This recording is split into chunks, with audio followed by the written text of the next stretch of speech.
Hello, നമസ്കാരം. പുതിയ വീഡിയോയിലേക്ക് എല്ലാവർക്കും സ്വാഗതം. ഇന്ന് നമ്മൾ പരിചയപ്പെടാൻ പോകുന്ന പടം അമോണിറ്റ. വീഡിയോയിലേക്ക് പോകുന്നതിന് മുമ്പ് ഈ ചാനൽ നിങ്ങൾക്ക് ഇഷ്ടപ്പെട്ടെങ്കിൽ ലൈക്ക് ചെയ്യൂ, ഷെയർ ചെയ്യൂ, സബ്സ്ക്രൈബ് ചെയ്യൂ. ഫ്രാൻസിസ് ലീ സംവിധാനം ചെയ്ത് കാറ്റെ വിൻസ്ലറ്റ് നായികയായി അഭിനയിച്ച അമോണിറ്റ വളരെ മനോഹരമായ ഒരു ചിത്രാനുഭവം ആയിരുന്നു. 1800കളുടെ പശ്ചാത്തലത്തിൽ അവതരിപ്പിക്കുന്ന ഈ ചിത്രം ഇംഗ്ലണ്ടിൽ നടന്ന യഥാർത്ഥ സംഭവത്തിൻ്റെ ചലച്ചിത്രാവിഷ്കാരമാണ്. മേരി എന്ന മധ്യവയസ്കയുടെ ജീവിതം വിരസവും പരുക്കനുമായിരുന്നു. കടൽക്കരയിലെ കല്ലുകൾക്കും ചെളികൾക്കുമിടയിൽ നിന്നും ശേഖരിക്കുന്ന ഫോസിലുകൾ, അവയെ വൃത്തിയാക്കി രേഖാചിത്രങ്ങളും നോട്ടുകളും എഴുതി വിൽപ്പനയ്ക്കായി ഒരുക്കുന്നതായിരുന്നു മേരിയുടെ ജോലി. അവളും അമ്മയും മാത്രമുള്ള നിറരഹിതവും യാന്ത്രികവുമായ ജീവിതം.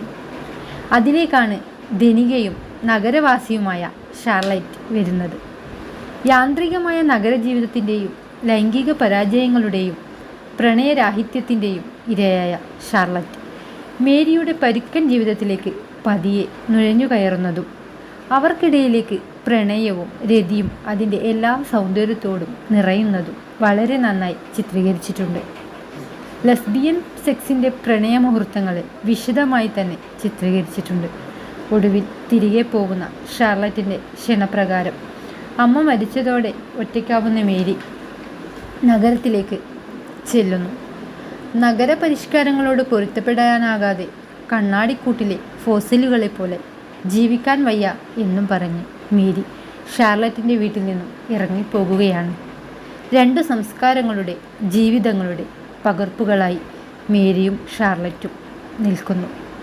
പഴയ മണിയടിച്ചു വരുന്ന താപാൽക്കാരനും കപ്പൽ യാത്ര, കുതിരവണ്ടി, ഇംഗ്ലീഷുകാരൻ്റെ വേഷവിധാനങ്ങളും തെരുവും വസ്ത്രങ്ങളുമൊക്കെ കാലഘട്ടത്തെ ശരിയായ രീതിയിൽ അടയാളപ്പെടുത്തുന്നത് കാണുമ്പോഴാണ് നല്ലൊരു ദൃശ്യാനുഭവം നൽകിയ ചിത്രമായി അടയാളപ്പെടുത്താൻ തോന്നിയത് അമോണിറ്റ.